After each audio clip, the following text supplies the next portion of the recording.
반갑습니다. 쉽고 재미있는 인문학의 이병철입니다. 오늘 이야기할 부분은 천도교, 동학 이야기입니다. 학창시절 참 많이 듣고 공부했던 부분일 텐데요. 최지호 선생을 중심으로 한번 소개한 적이 있었습니다. 그래서 오늘은 천도교, 이 동학의 두 번째 시간인데요. 역사적 사건보다는 이 천도교에 대한 이야기를 손병희 선생을 중심으로 학창시절의 추억여행을 떠나볼까 합니다. 교조 최재우 선생이 차명당하고 2대 교주인 최시영.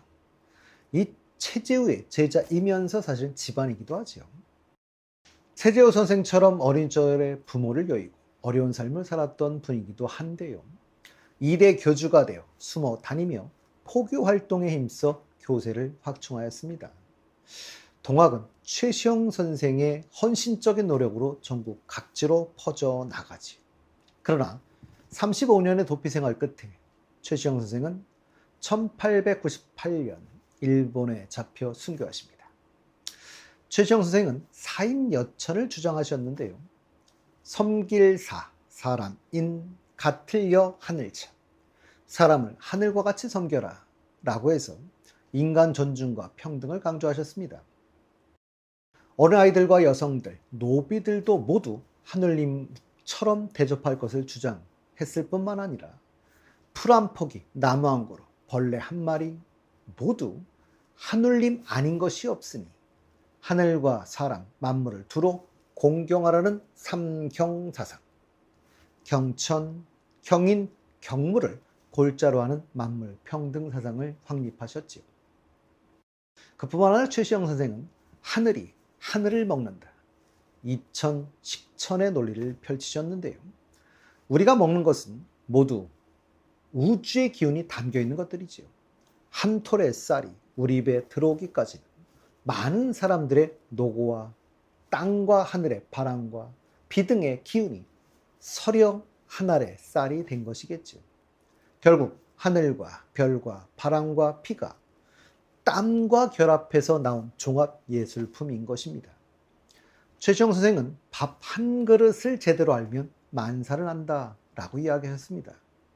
그런 이치를 깨닫고 식사를 한다면 식사하는 시간도 거룩해질 것이며 감사함을 느낄 수 있을 겁니다. 3대 교주는 손병희 선생인데요. 손병희 선생은 동학이 실패하고 난 다음 1902년 일본은 어떤 나라인지 그리고 세계 정세도 살필 겸 일본으로 건너가지요.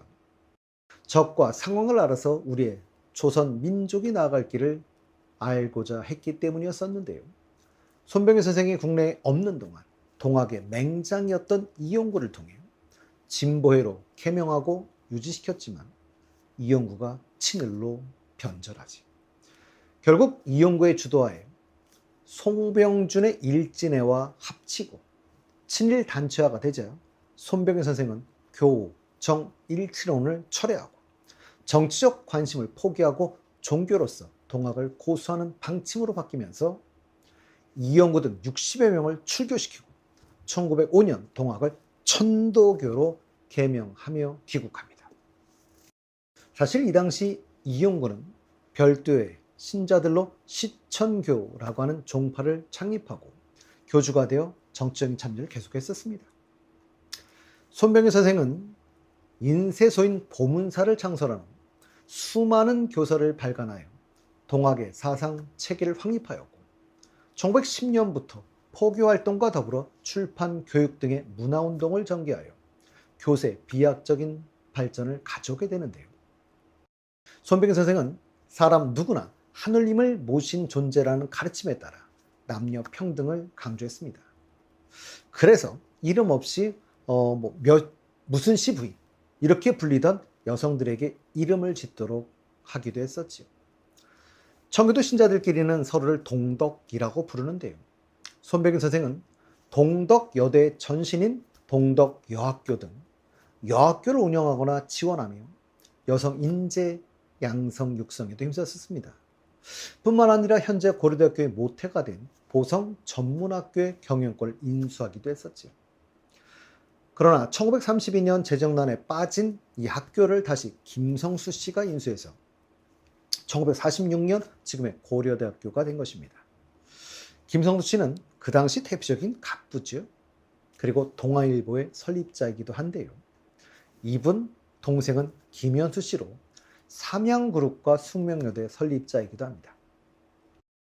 동학이 구한말 반외세적 성격을 강하게 표출했듯이 천도교 또한 일제강점기 들어 일제에 맞서 활약을 했었는데요.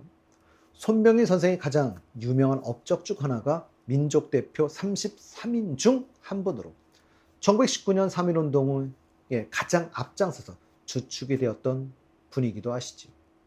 손병희 선생 외에도 민족대표 33인 중에는 15명의 천도교 신자가 있었다고 합니다. 1920년부터는 개벽을 간행하였고 신여성, 학생, 어린이 등의 월간 잡지도 간행을 했었는데요. 손병희 씨의 셋째 사위죠. 소파 방정환 씨입니다. 이 방정환 씨도 천도교 교인이었었죠.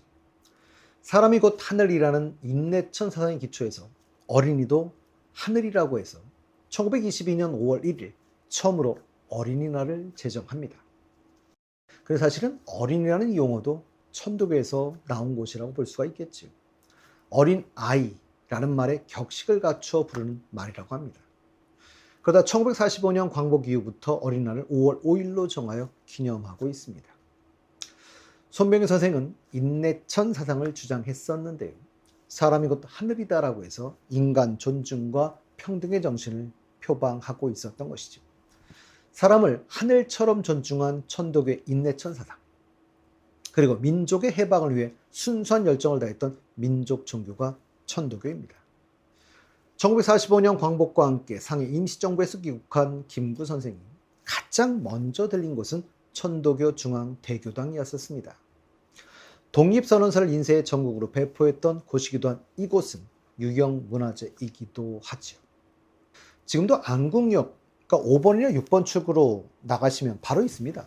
그러니까 광화문이나 인사동 또는 경복궁에 들리실 일이 있으면 좀 가까운 거리에 있으니까 일정을 추가해 꼭 한번 들려보시면 좋을 것 같습니다.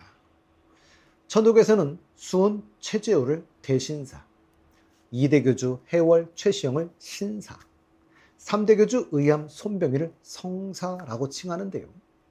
천도교는 수훈 최재우 대신사의 가르침에 따라 정성, 공경, 믿음을 수도의 지침으로 삼아 사람 섬기기를 하늘 섬기듯 하여 하늘 마음을 지키고 그 기운을 바르게 하는 수심 정기의 수행으로 세상 사람 누구나 하늘님을 모신 군자가 되어 만민이 평등한 새로운 개혁의 세상을 열고자 하였습니다. 개인적으로는 군자의 삶을 추구하며 현세에서 지상 천국 건설을 이상향으로 꿈꾸었던 사상이기도 하죠. 천도교는 1920년대에는 신도수가 300만 명에 이르렀다고 하는데요. 현대 신도수는 제가 알기로는 10만 명 정도인 걸로 알고 있습니다. 백범 김구 선생도 천도교 신자이기도 하지요. 백범 일지에도 그렇게 기록되어 있지만 동학혁명 당시 백범 김구 선생은 황해도 지역 책임자인 접주까지 했었죠. 동학혁명 바로 전에죠. 1893년 그 당시 최연소 만 17세였는데요. 접주이기도 해서 애기접주라고 불리기도 했었습니다. 그리고 유명한 신자로는 사실은 독립운동가 신숙 선생, 그리고 전 KBS 부사장 김재중 선생, 지금 돌아가셨는데요. 전 가해대 총장 이경인 선생, 천도교 요직을 두루 거쳤던 탤런트 주연 씨의 부친이신 고 주동림 선생, 천도교 대전 교구장인 야구선수 한대화 씨의 부친 한상준 선생 등이 계십니다. 신자는 아니었어도 천도교 매니아라고 불렸던 분들도 계시죠. 김지아 씨, 동양학자 돌 김용옥 씨 등이 천도교 매니아 그룹에 속한다고 합니다. 오늘은 우리의 민족 종교 천도교에 대해 알아보았는데요. 다음 시간엔 대종교에 대해 알아보도록 하겠습니다.